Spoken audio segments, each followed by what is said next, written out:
We've got a lot to cover today, so much to cover today, but it's going to be a great session because we're talking about a really, really cool topic, which is how can you take your side hustle, like your side job, like you're building websites for people, but you're just kind of doing it on the side, but you love it, it's really fun. How can you take that and replace your full-time job with it? So like, how can you turn your side hustle into your full-time job in as little time as possible? That's what we're going to be talking about because it's a really different procedure today to make this happen compared to even just a short while ago. And so we're going to be talking about three things today. And I'm really excited about it because if you do these three things, you can make this transition in just a matter of weeks.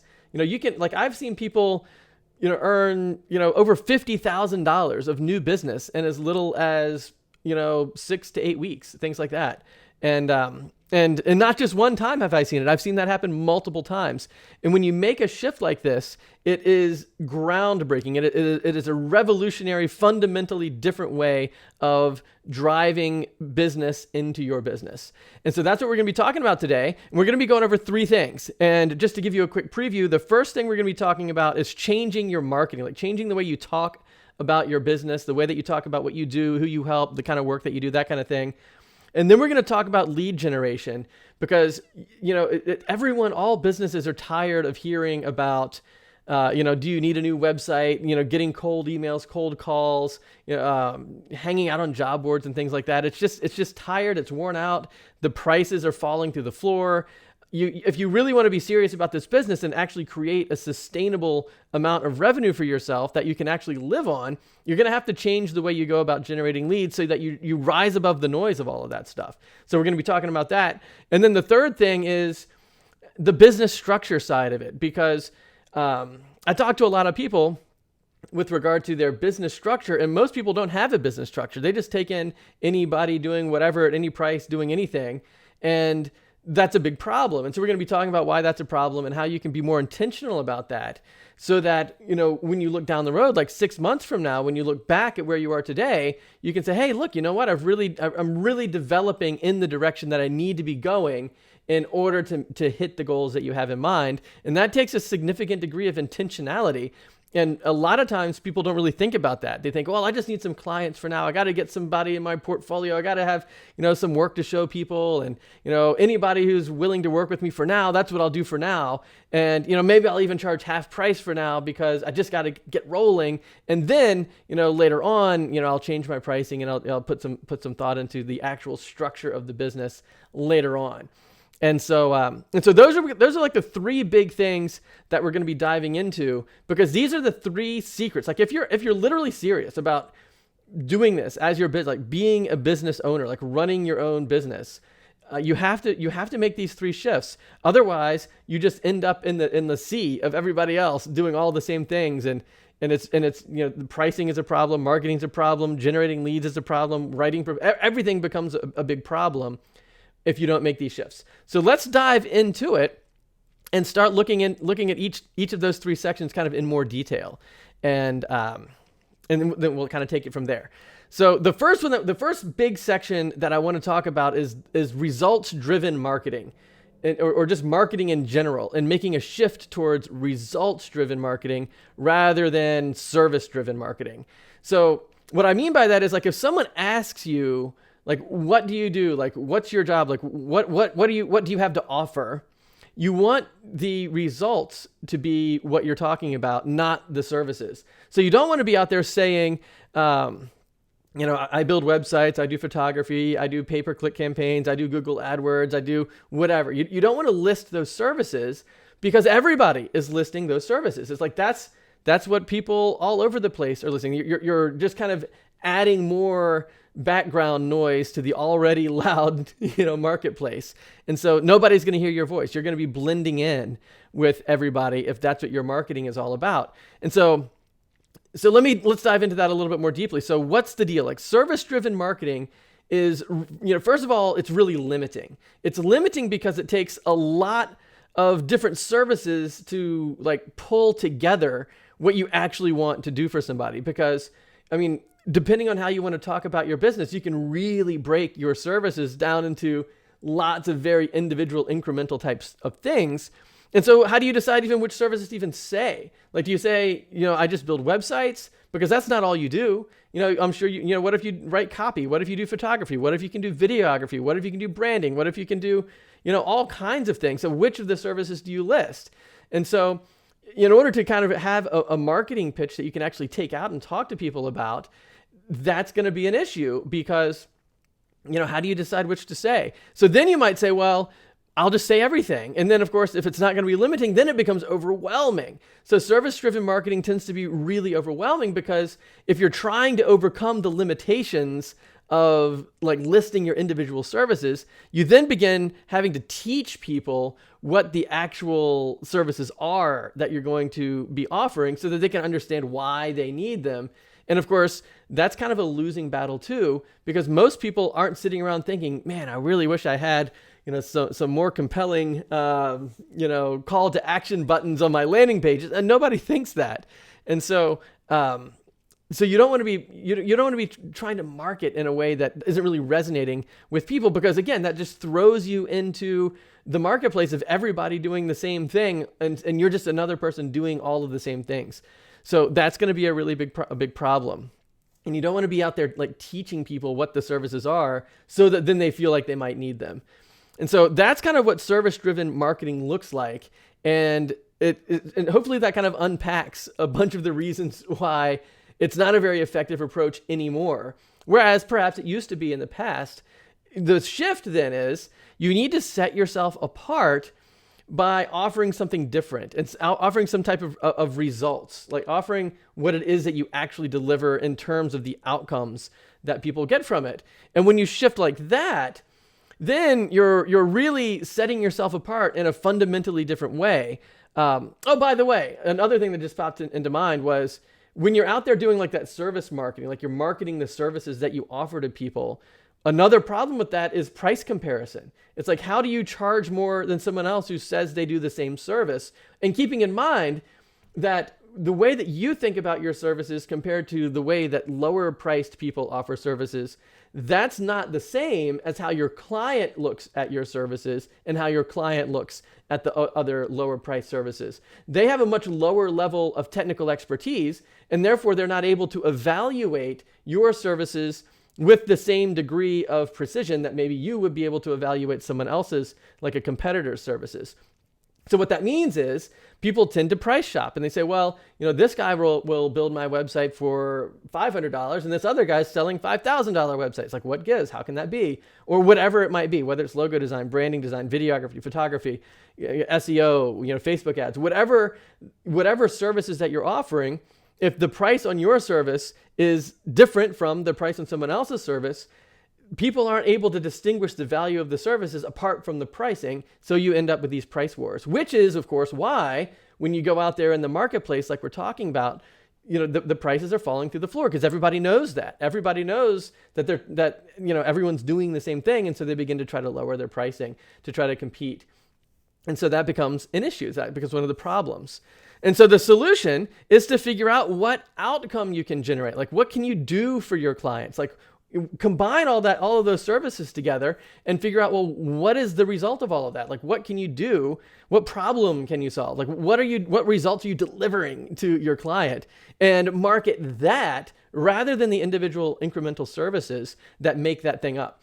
And here are the benefits of doing that. So when you make that shift to like the results-oriented marketing, then you do some really cool things. First of all, you don't have to dive down deep into the weeds in order to explain all the technical details of what it takes to pull everything together.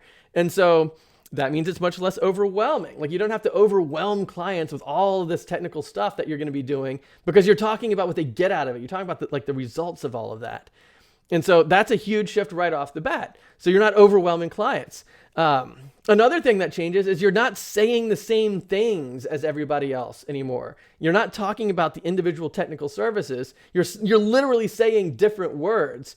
And when you say different words, that puts you in a totally different category. So now you're setting yourself apart. You're distinguishing yourself from everyone else. You're set apart from the pack.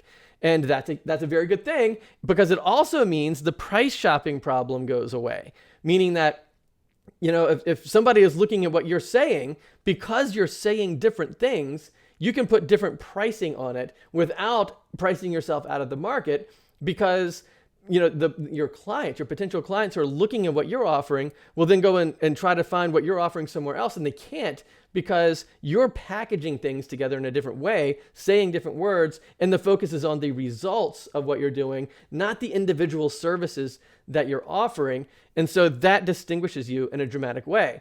And so that's the idea behind like results driven marketing. And that's the first shift that you really need to make. That's like the first secret to like taking your business out of like, part-time side job, side hustle kind of status, and into like, hey, yeah, this is gonna be my job. This is gonna be my serious business that's gonna support me and my family. And it's gonna be, that's the thing. Like you can do that. And so that's the first shift that you need to make.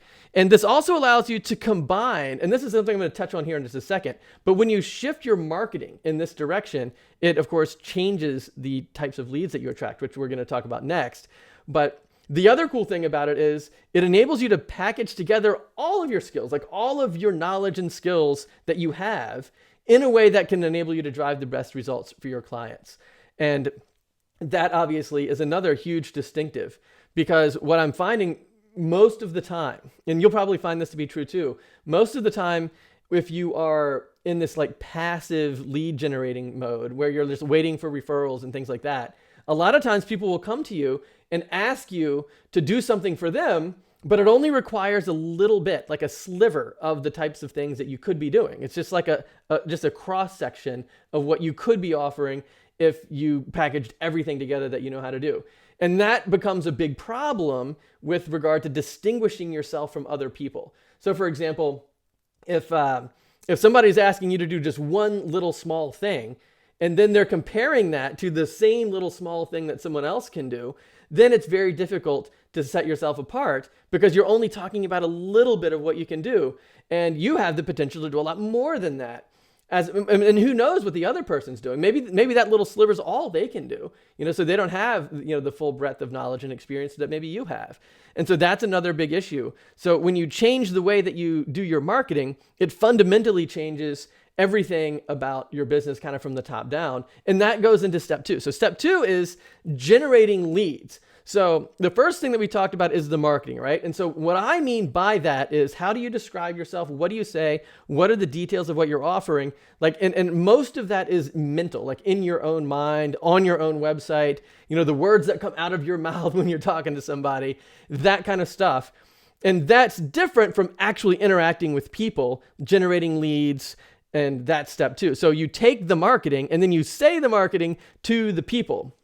And so that's the next thing that's really the big shift, which is, so what you want to do is you want to make a shift towards what I call active lead generation as opposed to passive lead generation. So what's the difference between active and passive lead generation? So you have to shift away from like passive lead generation so that you can be on offense with regard to your business, with regard to like who you're attracting into your business. So what is passive lead generation? What that means is, if you find yourself waiting like for word of mouth referrals, or if you're hanging out like on job boards, like on Upwork or Fiverr, or like, posting ads on Craigslist, or just kind of like hanging out in the pack, or, something like that, then what you're doing is you're just hoping someone calls, or hoping someone finds your business, or they're already putting out a request for proposal, and you're just kind of, like in the feeding frenzy, nibbling away at the food, thrown out into the waters. And that's really a passive thing.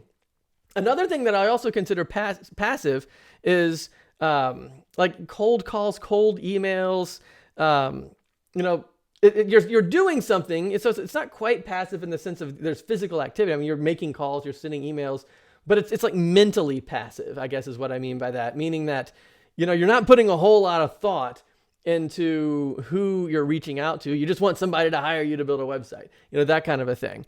And so the reason that all of those things are kind of bundled together into this passive, lead generation concept is because you're on defense all the time. You're constantly reacting to what other people are doing, and you're not on offense, taking something that's really powerful to the people that that you can help.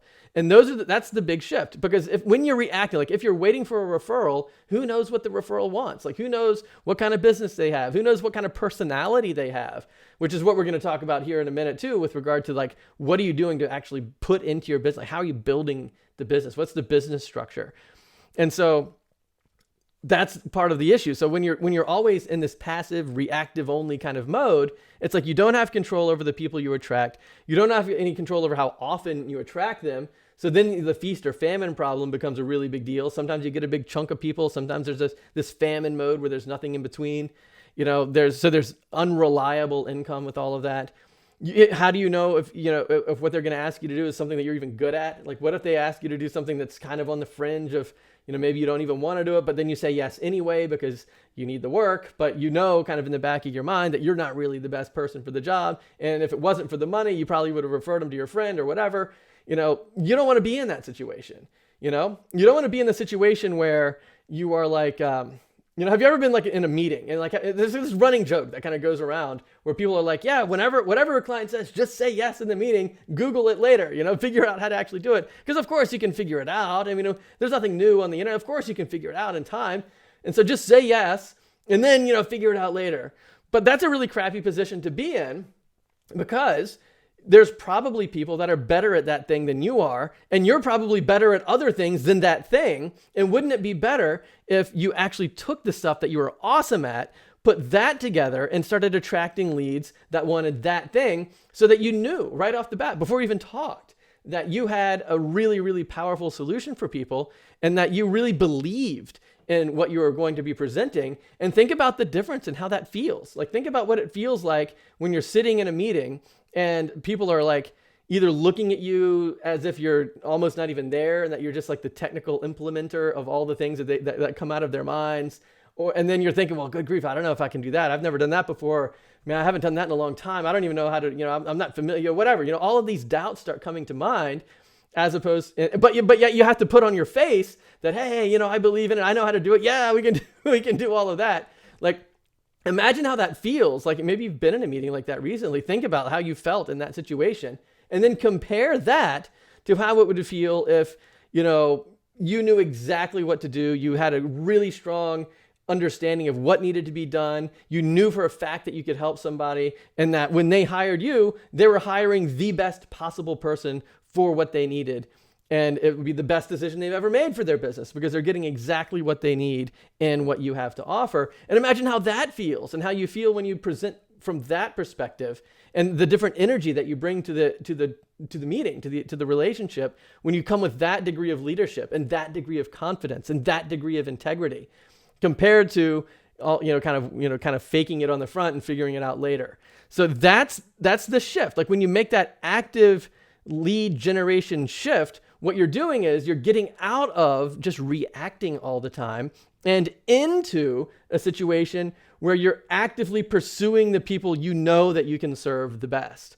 And so here's a couple of, let me go through like it looks like I wrote some notes down, like 5 different things for why, you want to make this shift. And one of the reasons is you never have to wonder if you're the best person for the job, because you're only offering the stuff that you're awesome at doing. And that's a huge win. And you're setting yourself, you're setting yourself up for success. You're setting your clients up for success. Like, that's a really big component. Like, when you're always reacting to things, you're not setting yourself up for success. In fact, what you're doing is you're exposing yourself to potential failure, because you don't know what people are going to ask for. And so what you want to do is you want to set yourself up for the most success possible, not just for you, but for your clients too. You want to set your clients up for success. And by doing that, you change the tides, you turn the tables, whatever the analogy is. It's a fundamentally different approach to attracting and winning and working with clients, because you're only offering the stuff that you feel really, really good about, that you feel awesome about. And that sets things up for success, because you know for a fact that you're really good at that stuff. And on top of that, you're bundling together all of the different things that you know how to do. So back when we were just talking about before, about like, if you find yourself kind of in the sea of everybody kind of all saying the same stuff, then what will happen is, or like if you're being reactive, like you get a referral and they're like, hey, can you do this one little thing for me? And then of course you think to yourself, well, yeah, I could do that little thing, but what you really need is this bigger thing. but they're not in the position to receive what you're saying because they're in control of everything and you're just reacting to what they're saying. And you know that they could be doing better, but you can't make that shift because the whole process, you're not in the leadership position there. You're just kind of implementing, you're just kind of doing what people say. And that's a big problem. And so wouldn't it be better for you and for your client to kind of turn that around and be like, hey, you know what? Let me pursue the people I know that I can help the best, people that are looking for more than just a little sliver of what I can do, but the full power of what you could possibly be delivering so that you can drive these really great results for your clients. And that's a huge shift. Most people don't do that. Most people are kind of in reactive mode all the time, hoping that someone asks them to do something, and then they try to do their best job on that little sliver. And that's kind of their whole business. And that's why they stay like a little sliver of a business, as opposed to really growing and actually, building up a business that means something because you're taking into account all of the things that you know how to do. That's a really big difference. It's a huge difference. And that's one of the reasons you want to shift into this active lead generation situation, as opposed to always being on defense. And so we already talked about, so you never have to say yes now and figure it out later. That's another thing. And here's the last thing that I wanted to point out about this active lead generation, which is you don't have to worry about the people that you're doing work with. Like if somebody sends you a referral, how do you know if you even like the person? How do you know if it's going to be a good fit? How do you know if that's going to be what you really want when it comes to building your business? And that's the third thing that we really need to talk about here, which is, okay, so it's one thing to do the marketing, and make a shift there. So now you're talking about your business in a different way. And then it's another thing to go out and say, okay, well, now that we're talking about the business in this results-oriented way, let's go find the people that want those results and offer your business to them. Like offer you, like say, this is what I can do. Like offer your results to the people that want that type of outcome. That puts you on offense where you're now finding the right types of people to work with. And then is the third thing. The third thing is, as you're building the business, you want to make sure that you're making this shift from like the one and done projects into these high value, long-term relationships, because that's what you really want for your business structure. And there's a couple of good reasons why. Let me get through like 4 or 5 reasons why you want to make that shift. The first reason behind the business structure side of things is you want to be intentional about the business that you're building, so that when you look back at the work that you're doing, like as you look back at the progress that you're making, it's lining up with what you actually have in mind as your dream job. So like when we first started talking today, we said, what are the secrets of taking your side hustle and transforming that into your dream job and doing it as quickly as possible? Well, the concept of dream job has a lot of things kind of packed into it that people don't oftentimes think through up front. And instead, up front, they think through, how can I get this off the ground? How can I find clients? How can I just kind of do, frenzied, cheap work for as many people as possible, for as cheap as possible to build up my portfolio?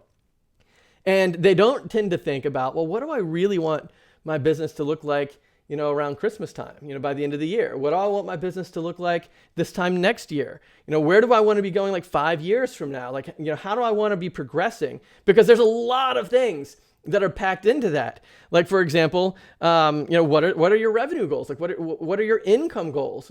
Slightly different things. Revenue would be just how much money your business generates. Income would be more like how much it generates for you. Because like, what if you're outsourcing? What if you have other employees? What if you're scaling to like an agency and you've got other overhead? Revenue and income begin to diverge a little bit in those situations. But what does that look like? Like, what do you want your financial situation to look like? That's a big part of it, right? That's maybe even the biggest part. Like, if you can't sustain it financially, how are you supposed to keep doing it? And then another question is like, what types of clients do you want to work with? I mean, and that kind of comes in 2 roles, like the type of work and the type of people, because you want to be doing stuff that you know something about, and that you like, and that you want to keep doing, and that, if you had clients in these different, in these different marketplaces, that you would feel happy about doing the work. And imagine if you had a bunch of clients and they all did something that you didn't even care about, and you were just sitting there, building these websites kind of mindlessly, just kind of waiting for people to tell you what to do, and you just did the thing, as opposed to how it would feel if you really felt like you were part of it, like you were helping people get their health back, or helping people, with what, you have a really great experience at a restaurant and you love the restaurant, or, helping somebody, whatever the work might be, if you really liked it. Like I tend to work with a lot of medical professionals and, with diet and health and exercise, and, people are legitimately getting their lives back, which is something that's really fun to be part of. And so imagine that compared to if somebody's just like, whatever, doing stuff that you don't even care about.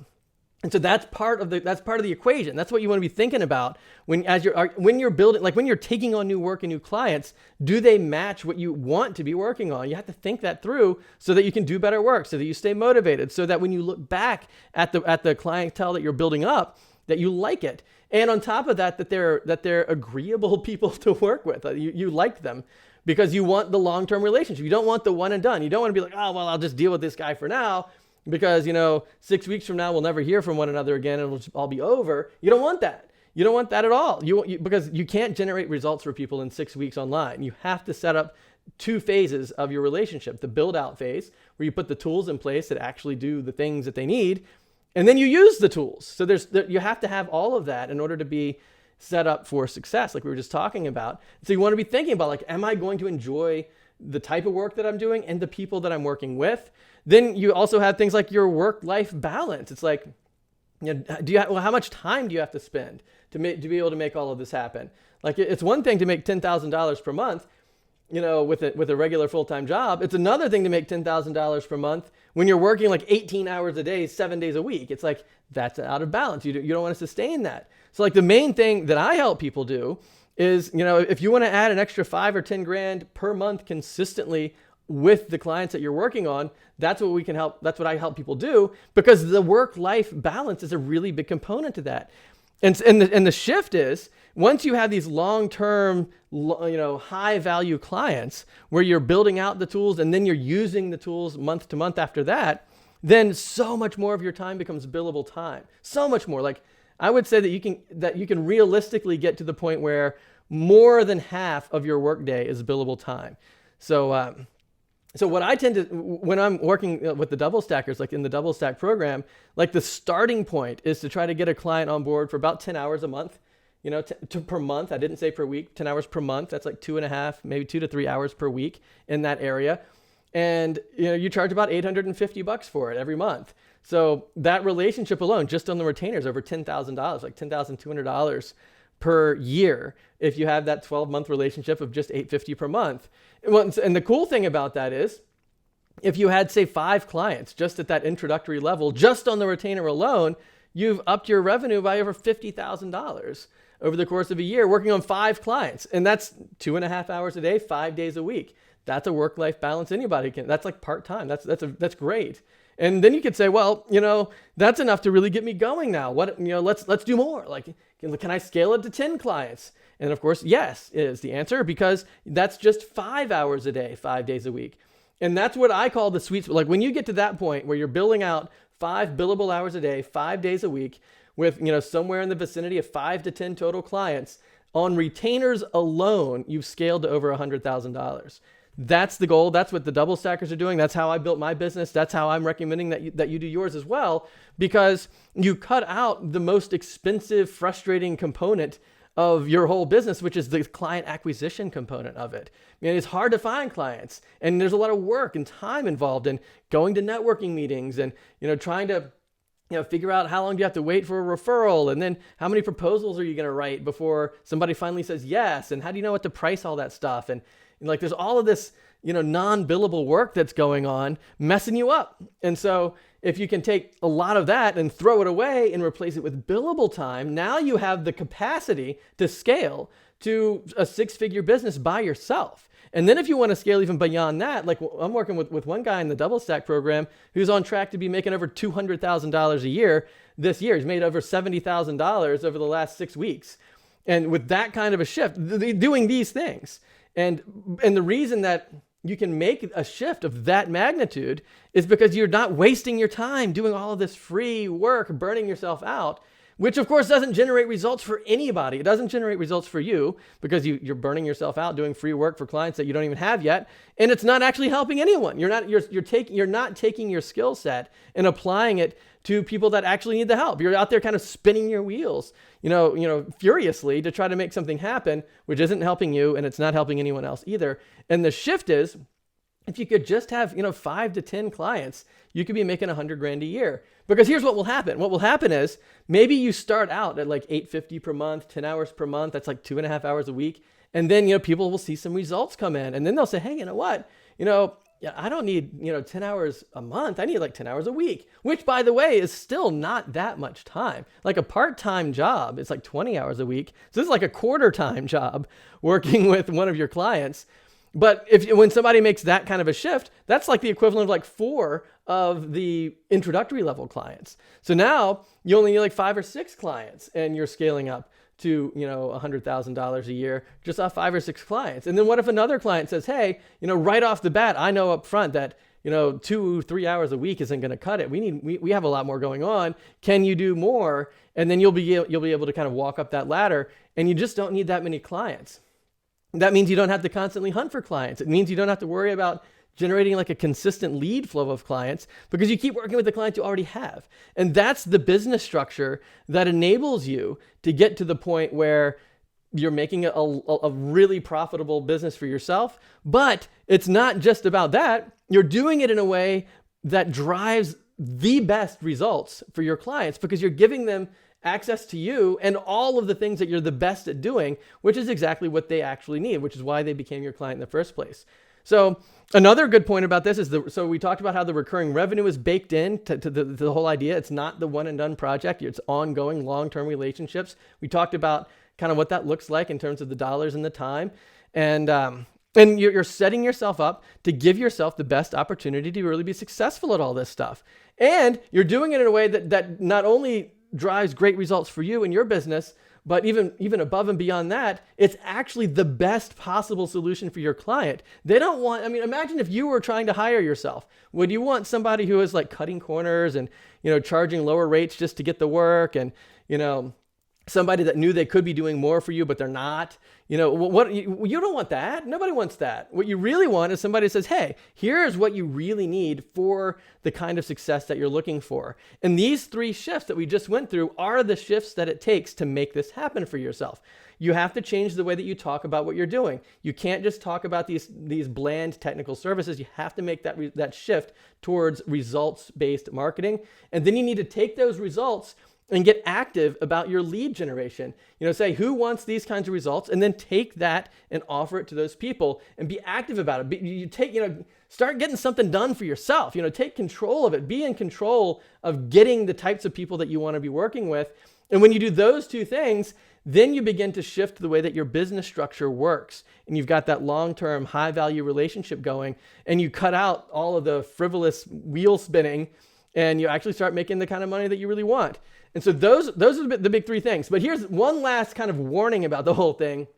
You can't just start with, raising your prices and offering like maintenance plans or whatever to try to get the retainers in place. Like if you just jump to step 3, like the business structure part where you get the recurring revenue and the long relationships and blah, blah, blah, all that stuff, but you don't do the other 2 things, you'll never be successful. You'll just price yourself out of the market. Like if you're out there saying the same words that everybody else is saying and you're charging more and people feel like locked into some sort of like a, monthly agreement or something like that, nobody's going to say yes. Everybody says no to that, which is why, like if you've been out there trying to sell like hosting and plugin updates and WordPress maintenance and care packages and stuff like that, or even if you've been trying to sell things like prepaid hour packages where like I'll offer you 10 hours a month of my time.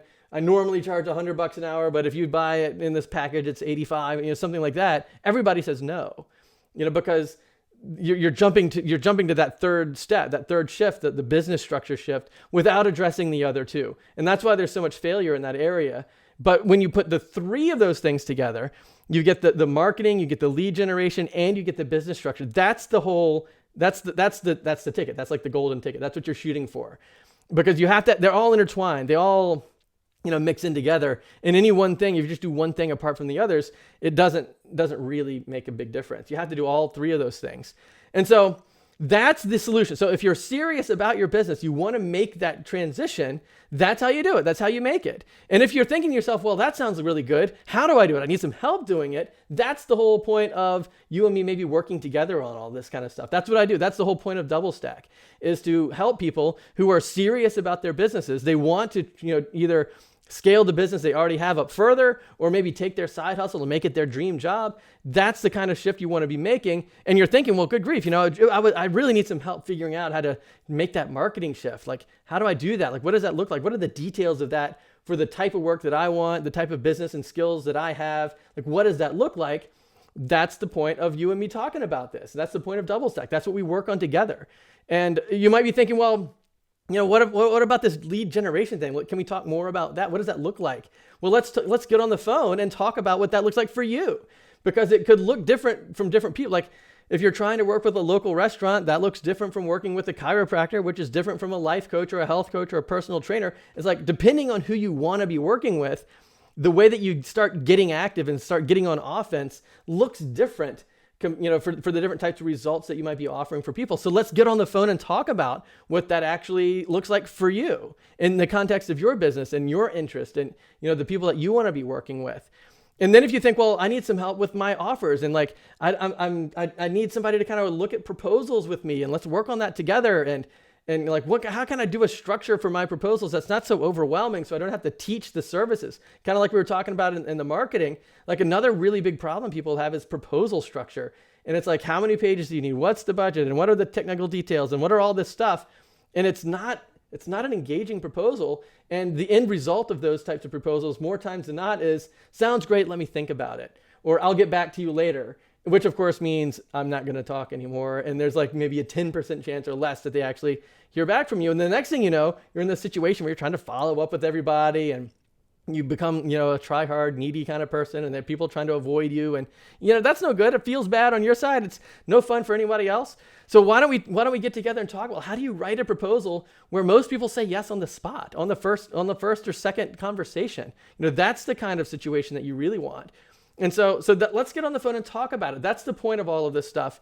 And if you head over to doublestack.net/call, you can book a time with me where we can actually discuss all of this stuff and get your marketing dialed in, and get your lead generation. Like, how do you do that? And get your business structure dialed in. Like, all of these things together. How can we put all that stuff together in a way that's really going to let you take your job or your side hustle and turn that into a really rewarding, super fun dream job for you? So head over to doublestack.net/call. You'll see my personal calendar. Pick a time that works really well for you, and then we'll talk about these things. And at the end of it, we'll come away with like those three things, like the marketing, the lead generation, the business structure. And then if you find that, hey, it sounds like something that I kind of want to work with you on in a way that we can kind of implement it into your business over the next 8 weeks or so. That's how long the DoubleStack program is, an 8-week program. Like, if you want to kind of do that, we can talk about that. If you don't want that level of help, you just kind of want to talk through how all of this might work for you just in one conversation, well, that's fine too. So that's what the deal is. So like, if you're serious about the business, you want to make that kind of a shift, those are the three things that I strongly recommend that you consider, so that you stand out from what everybody else is doing. You kind of rise above the noise, you approach leads in a fresh way, and you actually get the business structure that you're really looking for, so that you have that sustainable job that you can really rely on. So head over to doublestack.net/call, pick a time that works for you. Right after that, you'll see a little form, and you can tell me a little bit, link to your website, what kind of business you have, a little bit of history about yourself. So when we get on the call, I'll be like really prepared and ready to go. We'll pack that 45-minute conversation with a ton of awesome value. So if that sounds good to you, head over to doublestack.net/call, pick a time. And another thing, by the way, maybe tomorrow, I'm not sure if it's going to be tomorrow or Thursday. I think it's going to be tomorrow. I'm going to come here and talk a little bit about Cart66, which is our e-commerce platform. And so that's going to be fun. I haven't done that yet before in this group. We've been here, I don't know, good grief, over a year, and I haven't mentioned Cart66 yet. That's the e-commerce platform that I founded like over 10 years ago.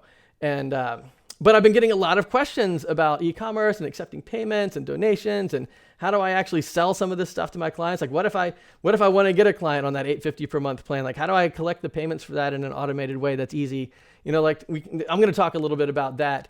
And the first conversation I'm going to have about Cart66 is like, what's the difference between Cart66 and WooCommerce and the other e-commerce platforms and stuff? Because the truth is, Cart66 doesn't really compete with WooCommerce because the intended audiences and the use case scenarios are so different for those two plugins. And so I wanted to kind of get in here and talk a little bit about that. So if you have any questions about e-commerce and you want to kind of jump into that conversation, definitely be part of that. I think it's probably going to be tomorrow, Wednesday at 2:00. And if it goes well, like if people want to talk more about it, maybe we can kind of have that be more of a regular thing where we talk a little bit more about e-commerce as well as business development that we've got. So that's what we got planned. And if you have any questions, definitely leave a question here in the comments. I'll keep an eye on that throughout the week.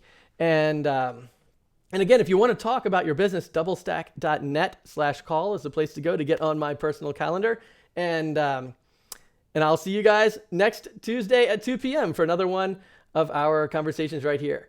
Don't forget, there is a podcast available if you want to take kind of get these on the go. We're available on Google Podcast, Apple, Spotify.